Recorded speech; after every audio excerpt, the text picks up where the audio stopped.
All right. So without thinking too much, I want you to raise your hand if you see the young lady in the photo. Raise your hand if you see the older woman in the photo. And let's go ahead and raise your hand if you don't see either women or if you see something else. Okay, so this is an illusion that's also called an ambiguous figure. And it really helps us to kind of think about the fact that people look at things differently in the world, right? So there are two different truths about this photo depending on what you were thinking about looking at, what your history is. There's all sorts of reasons why some people see the young woman and some people see the elder woman first. And this is something that's important to think about when we are approaching and thinking about problems, especially because most problems have no single solution, or in some cases those problems may be unsolvable altogether, and instead there are what we call polarities that you have to then manage instead of solve. And so you have these two polarities, one and another one that you have to kind of move between as like a spectrum. And when we think about those kinds of problems, the one that we're going to be talking about today is a polarity that probably has come up for most of you in your development career, which is whether you should build something or whether you should buy something. And today we're going to be specifically talking about how having Rails like in our corner can help us to make this decision a little bit better than if we were using any other tools or frameworks that are out there. So welcome, my name is Colin Loretz. I am a software engineer at a company called Orbit. We build software to help product owners manage and grow their communities. And with that, it means a lot of third-party API integrations. And so my history has been mostly around building to and building APIs and consuming APIs on both ends. And most recently been working with the team to figure out how can we build integrations in a sustainable way and have our customers have more places that they can get data in and out of our service. So how many people, show of hands one more time, have had to have this kind of decision in your company, in your side projects? Okay, just about everybody. Build versus buy is something that you see in business classes. You see it probably come up in all hands meetings, retros, things like that, which is, should we build something and kind of like the polarity that I was talking about earlier, do we build it fully from scratch? Do we find something off the shelf that lets us kind of meet in the middle, whether that's a gem or a library? Or do we go work with one of the many software as a service companies that might offer things like docs, payments, search, things like that? And then what kinds of options do we have in between these two poles? So these are some of those examples that I just mentioned. For any one of these, I think payments is probably the one that you probably won't go out and build from scratch because it's hard. But like docs, you could roll your own full documentation website, or you can use open source tools like Swagger and others to then host those on various platforms that offer docs as a service, webhook delivery, integrations, hosting, infrastructure, logging, and so forth. And then there kind of lies this yes and approach. So we can kind of borrow this from our improv friends, which is we can also do both. In fact, in most cases, your company or your tech team, you're not going to be able to build everything and you're not going to be able to buy everything. So you can think of this as sometimes it makes sense for us to build something, sometimes it makes sense for us to buy something, and in some cases, like with integrations, you might want to do both. You might build some, buy some, hire consultancies to work with you to build other ones. And so it's a continuum that you can think about that, again, doesn't have a single answer, a single solution. So just to kind of go through a quick use case of this, we're going to get to the Rails specific piece of this in a second, but I just want to kind of take you through the build and buy decision that we went through for integrations and what we ultimately ended up deciding on. And so for us, we already had 5 core integrations that we had built into our product, and we needed to think through like how are we going to get to the next 15, 20 integrations that we want to add to Orbit. And then with that, I'll offer them to our customers so that they can get value in importing their data into our tool. And so with that, we had some goals. how do we add new integrations in a sustainable way without burning out the team, right? Every integration that we add increases the surface area of APIs that we need to watch, docs that we need to learn, tools that we need to basically build to. And then this is almost its own polarity unto itself, which is how do we know what are the right things that we should integrate with, right? What's the next integration that we want to build? What's going to be the one that we can maybe hold off on? If you're customer facing, like we are, every company is asking for every integration that they, currently use in their tech stack. So how do we balance that polarity of which ones do we build and which ones do we wait? And then how do we simplify our code base? How can we add code, or in the case of build, or if we're buying something, can we simplify our code base and make it so that we don't have a really, really complex code base that we have to onboard new developers to every single time we make a hire? And then finally, how can we sleep at night? If you've ever integrated with an API, how do we make sure that we're not getting woken up by pages in the middle of the night, that we know that APIs aren't breaking underneath us, and that we make sure that everything is functioning as we want. And so for each of these kind of APIs that we build to, these are just some of the considerations that we have to think about. We're not going to go into every one of these, but every integration needs to think about authentication, it needs to think about the docs, it needs to think about who's going to maintain it over time. And so really quickly, this starts to build a feature list for an integration as a service company, or if we build this, we kind of have to check all these things off so that we are able to, again, sleep at night and know that the code is running and that we're not having to worry about whether or not our integrations are working. So with all of these considerations, how do we make a decision? It really quickly, and we're thinking about integrations here, but you can kind of think of this as if you're going to build search into your product, or you're going to build messaging with maybe SMS or email. Does it make sense for you to go and do all of that yourself? Or with all these considerations, does it make sense for you to go out and find something in market? So the first step is collecting inputs. This one is really figuring out from your team, what has your team done before? Is there an appetite on the team to buy something, to build something? Have we bought something in the past, and did it go well? Did it go not so well? Part of this is figuring out what the team's DNA is. A lot of teams have, you probably heard like not invented here syndrome. Everything gets built from scratch. Sometimes those teams are not always good about shipping things. So there's a little bit of a balance there about when do we build things, when do we buy things, and when, again, do we meet in the middle there. Discovery and research, figuring out not only what has been done in your team, but figuring out what's been done in your language or your framework or your industry that you can build on, right? Just because you might build something doesn't mean you need to build it completely from scratch and reinvent the wheel all over again. With this one, we found a really great blog from a consultancy called Blended Edge, and they're an integration consultancy. So they didn't have code for us to look at, but they had just blog posts on every little thing that we were talking about in those considerations.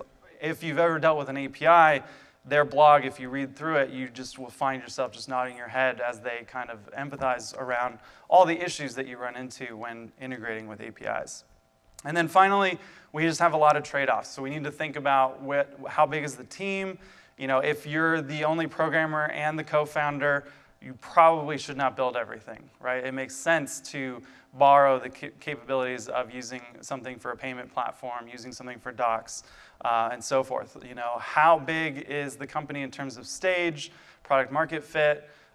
If you're trying to figure out where the company is and is a customer even going to use this thing, it probably doesn't make sense to go out and build everything from scratch and make it the most perfect thing that's ever been built, assuming that someone's actually going to use it, right? We may end up finding that customers don't want that. We're going to end up pulling it from the code base. And so stage, company type, right? If you're bootstrapped, you might have more time than cash. If you're a funded company, you might have more money than time, vice versa. The big one here is that we see startups that will pivot themselves to death because they think, oh, if we build this, then customers will pay us. We only have 2 months left of runway left. It's not a good formula for building something from scratch in 2 months. Engineering culture. So this goes back to that DNA, right? Have we been bit before buying something or building something? Are we good at shipping new greenfield projects, or are we better at incremental improvements, integrating with third parties, things like that? And then general technology risk, right? So whether you build or buy, if you then also go pick new technologies you've never used before, now we're starting to spend innovation tokens in things that are completely new to you and your team. And so there's going to be some implementation and technology risk there. And then finally, there's going to be costs. So hard costs, time, energy, how much time and effort. If you buy something, those are going to come with physical costs or financial costs. And then you have opportunity costs, right? If you build this, what aren't you going to build that you could have built in that time if you decided to go with a buy option? So these are just a couple questions that might be useful for you to ask your team, right? Is this a feature that is core to what we offer our customers, or is it like table stakes? Do we all need to be able to send emails to our customers? We probably shouldn't reinvent that wheel. Are we an email service provider? Well, we should probably be really good at that and not be working with an underlying service that we're paying for underneath that. Again, what are we good at? What's been done before? And what could we do with the time that we would essentially gain if we bought something? So what did that look like for us, and kind of how does that correlate into Rails? So looking at the build side of things, our pros and cons here were, for us being able to build this, which is something that we already were doing, it meant having full ownership end-to-end of the customer experience, the data flows. We can do anything that we can do in Rails, right? We then would actually build our ability to build integrations in the future, right? So it's a lot like working out at the gym. You're putting in reps, you're building a muscle for creating integrations. And in our case, we were actually able to leverage the prior art of our first 5 integrations. So we had a little bit of a head start where we got to practice doing the build, and we can use that in our pro-con list here. And then this one we haven't gotten to yet, but we are exploring the idea of like, what if our API connectors could also be open so that we could share those with other developers and then also benefit from other connectors being created in the future. And then the last one I have is both a pro and a con. So it's a pro in that having an integration team, if you're focused on integrations, is going to mean that you're going to have better integrations. It is a con if you do not have the time, resources, or funding to have a dedicated integration team. And so those are things to consider. Definitely on the con side of things, longer startup time, more code that we have to think about maintaining, and again, that implementation risk with new technologies.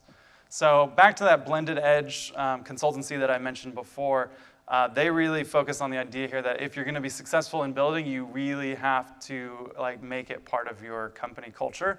And again, I would repeat that to say that doesn't mean building everything, that means building the right things.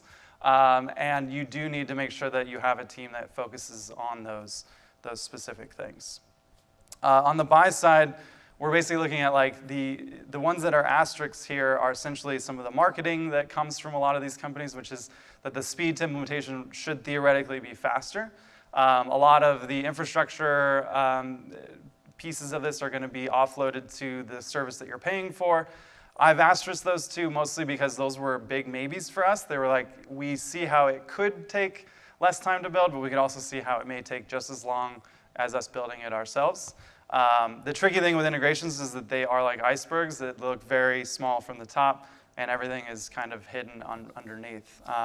And so in most cases, and to kind of clarify here, what we were looking at was buying an integration platform as a service. So there are now companies that, just like you might hook up to a Stripe for payments as a service, you can have integrations as a service. And so having less code to maintain overall, having a large connector library, these were all really appealing pros. But on the con side, we're looking at hard-coded logic and lowest common denominator limitations, which is like a one-size-fits-all, right? These companies are offering integrations that are designed for all of their customers for you to plug into. And then you end up with pricing, vendor lock-in as potential options. If you go down this route, you need to think about what's going to happen if we made the wrong decision and we want to move to a different service or eventually build it ourselves. And then the last two were really the two cons that spoke the most to us, which was that it requires the team to learn vendor-specific tooling or even a specific language. So this might be a drag-and-drop interface that was made to make programming easier, but it's still very niche, very specific to the implementation by the vendor. And then ultimately, you end up renting that capability instead of owning it, right? So that you don't end up building the muscle to build integrations. You rent the ability to offer those integrations to your customers, which, depending again on your stage and your team size, it might be the right call to rent. Similar to renting and owning a home, right? It might make sense to rent if you move a lot. It might make sense to buy if you're going to stay put for a really long time. So back to Blended Edge, they really recommend here that you can go the custom route if you think that you should build out, whatever feature that is you're building. In our case, integrations as a core engineering discipline.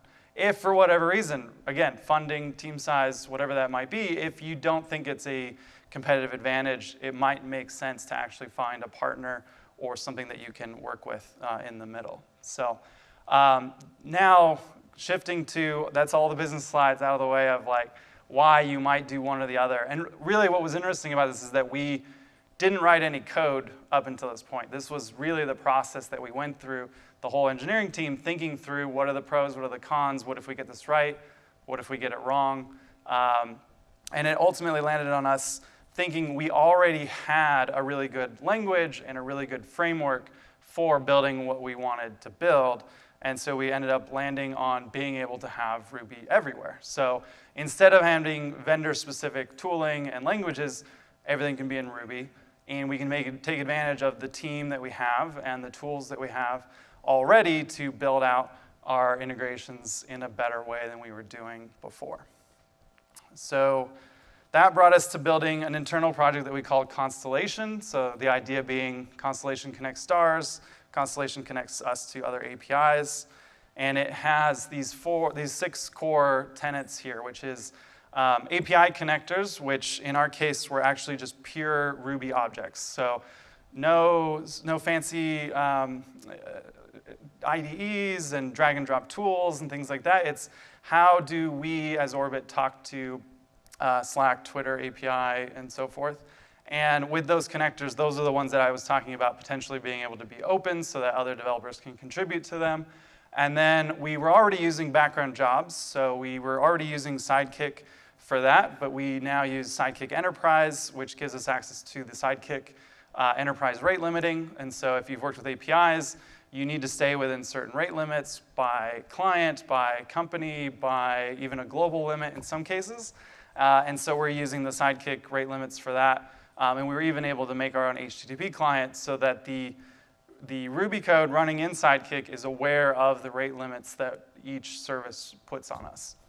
And so now inside of those jobs, we have ETL pipelines running. Those pipelines, ETL stands for extract, transform, and load. So we're extracting data from the source system, transforming it into the data that we need for Orbit, and then loading it into Orbit. And so we're actually using a gem called Kiba for this. Again, it's more Ruby. It's a great way to define a declarative ETL pipeline. And so those pipelines can now run inside of Sidekick, stay within the rate limits. And at this point now, we've added 2 dependencies to Orbit, and we're starting to think about how do we maintain some of the goals that we had before, which were how do we make the code simpler? How do we make sure that as we add 10 more integrations, we aren't just convoluting the Orbit code base. And so for packaging and internal tooling, we actually went with Shopify's Packwork, which is a really cool gem that I recommend checking out. It basically allowed us to take everything that was Constellation specific and put it in a specific package. And then we can define the internally public and private methods that we can then call so that the Orbit code base can stay where it was, and then we add integrations within Rails in its own package, and we can do tests, we can do everything we can do in Ruby inside of those packages. And then next up, testing. So we are able to test Constellation itself. We're able to test the actual integrations and the API connectors to the various API services. and then record fixtures from each of those with VCR so that we know, has an integration, like an API changed under us, have those responses changed over time, whether it's like new methods, new attributes, so that we can see if our tests break over time. So a little bit of unit testing and a little bit of integration testing. And then finally, this one was probably the most fun to see happen, which was to kind of put the Rails bow on all of it, was that we also created a Rails generator for Constellation. So now we can basically have all of these wrapped up into a single line where we can now generate all the scaffolding for a new integration. So we can say HubSpot in this case, and then define a few like key models that we want to generate, and then it'll generate all the scaffolding for a new engineer to start on a new integration. So that was kind of the Rails piece, which was really exciting to see, going from tools that we were already using and some of the code that we, in some cases, each of those 5 integrations that we built were worked on by, in some cases, 5 different engineers. And so Constellation was able to kind of give us a backbone in terms of how each integration was designed. So a quick retro, how did it go? Did we make the right decision? Was it worth it? What would we have done differently? So in our case, it really has allowed us to go. So when the company started, we went from having 0 to, it took about a year to get to 5 integrations. And then in the last month and a half or so, we've got 5 new integrations. So our kind of time to adding new integrations is going to be picking up. It still means that we have to think through what are the right integrations to build. Just because we now can build them faster doesn't mean that we should build them all. And so that's still something that we have to think about. The integrations in general, though, were kind of like our common enemies. So in our case, the team has really come together and strengthened around the common enemy being, how do we solve integrations? How do we do that better? And we built that integration capabilities so that any new integration that comes along our desk is something that we don't have to immediately say, oh, we don't know how to do that. We have the muscle to be able to do that. So for right now, it's working. Granted, it's working for now, right? So the way that we've thought this through is what would happen if we needed to, either add a buy component to this, or what if 6 months from now we decide we made an awful mistake and we shouldn't have done this? So what could this look like for you as you start to think about how you integrate with any one of these build versus buy decisions, right? Whether it's docs, whether it's payments, whether it's integrations. You want to avoid spending innovation tokens all in one place. So there's a really great blog post if you search for innovation tokens. And I'm going to not spoil the blog post, but you really don't want to do all new technologies everywhere, right? Choose boring technology, choose something that you're good at, choose something that your team knows well. And as we add new engineers to the team, it's just Ruby, right? So there's not going to be picking up something and be like, what's under here? No surprises when it comes to Ruby. Design clean interfaces. So this is where Packwork really helped us because we could add an integration platform as a service later, and we have those clean interfaces that we can now use to swap out our built integrations. We could even make it so that there's integrations running in other languages, and we have an API that we could basically spin up those different integrations behind. Standing on the shoulders of giants. So looking at what gems are available, looking at what other companies have done. I think like with e-commerce, looking at the difference between working with Shopify or building something on Spree is a good example, right? You're still building on top of Spree, which is open and a gem, or working with Shopify, and in many cases still being able to build and customize on top of Shopify. Those are, again, a polarity to manage there. And then finally, why not both? So a lot of these gems have pro features, right? I mentioned Sidekick Pro. Kiba also has pro features, so there's a way to build on top of open source and still have a little bit of a build and buy without having to write every single line of code in there. And with that, we've got about 5 minutes for any questions or anything that comes to mind.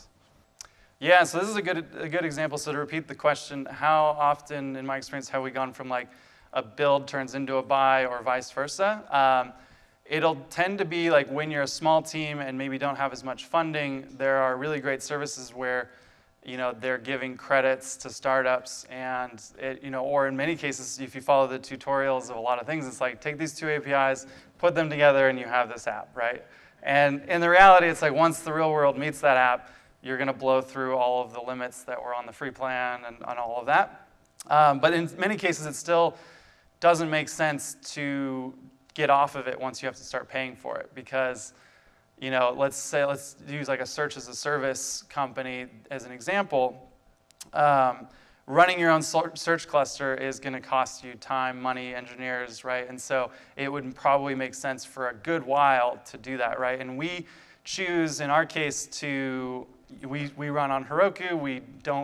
We're not innovating on where we're hosting and deploying to. We're spending that time and energy on how we integrate with those APIs instead.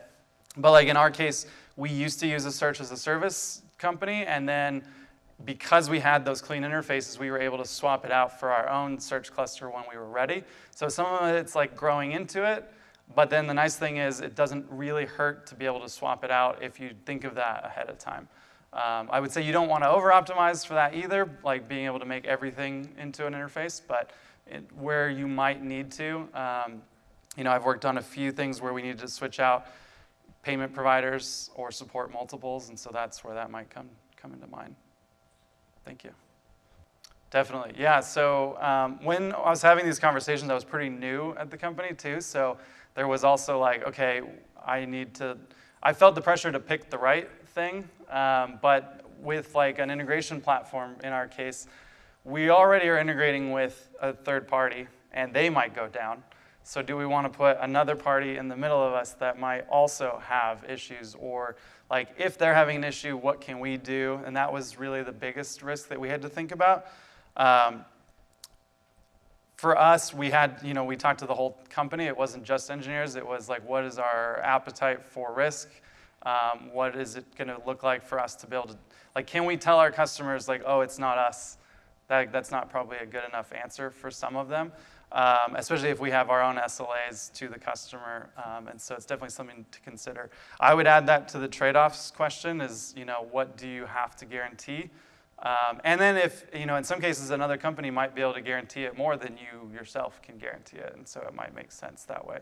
And payments is one of the ones that comes to mind because most of us aren't going to be a bank. And so banks are pretty good at being banks. Yeah, so repeat the question, red flags when you're building versus buying. Yeah, so I think it can be tempting. We like to solve problems, and so it can be really tempting to build, especially when you start to look at prices for what it costs to buy. But I think the cost of engineering salaries and team, and that the team may not be the same team when the project is done, is a big one. If projects that you work on tend to slip a lot, in a perfect world, doing this project may never finished. In some companies I've worked in before, it never saw the light of day, whereas with this one, we really had to scope it down and say what's like the minimum that we can do to get it out and get us using it, because we know we're not going to get it right the first time, and we know we're going to add to it. But making sure, again, that there's like, in our case, having that contract with Packwork between Constellation and Orbit helped us realize like, oh, we forgot about that thing that we need to deal with. So now we need to add that to the scope. It can be really, I had implementation risk written down. It can really get away from you if you don't have a good project manager. In our case, Constellation was like a really big project. This could just as well have been, the search bar at the top of your website, which doesn't diminish all the work that goes on behind that search bar. There's a lot, but it's still like, some things are features and some things are like a whole capability that's a piece of your app that you kind of need to think, what is your appetite for the risk of if this goes well and if it doesn't go well? Yeah, so the question's around like disagreements between business and tech side of the house. Build and buy, yeah. So I would say like this one is surprising because a lot of engineers will be surprised at how much things cost, whereas the business side is like, yeah, let's just buy it, right? Because we can't either, maybe it's hard to find engineers right now, which is the case for most people, so it might be better to be able to have like a dedicated integration team through an integration service or search service and so forth. And then you will always get engineers, so I think on the business side, it's almost always the safer choice to buy, because now they can go blame the vendor, right, if something's wrong. Versus on the engineering side, it's really easy to say, oh, it's easy to build, right? And I try never to use that will be easy, like ever, when I think about like how hard can it be, right? And so when you look at those lists of considerations, they add up really quickly. And I think when you see one company might have like 100 integrations, you start to think, look, if they have 100, like how hard can it really be? And that's where you realize, oh, they are using an integration platform or they have their own framework. So there will be disagreements. You got to have those conversations. In our case, I even had to ask the question, like, can we afford this thing? If we can't, can we afford the time from the engineering team for this? If they're working on that, we have to assume that they're not also working on these other things. And so you do have to get alignment on that before this will really work. Awesome. Any other questions? Perfect. Well, thank you so much, everybody. Thanks for your time.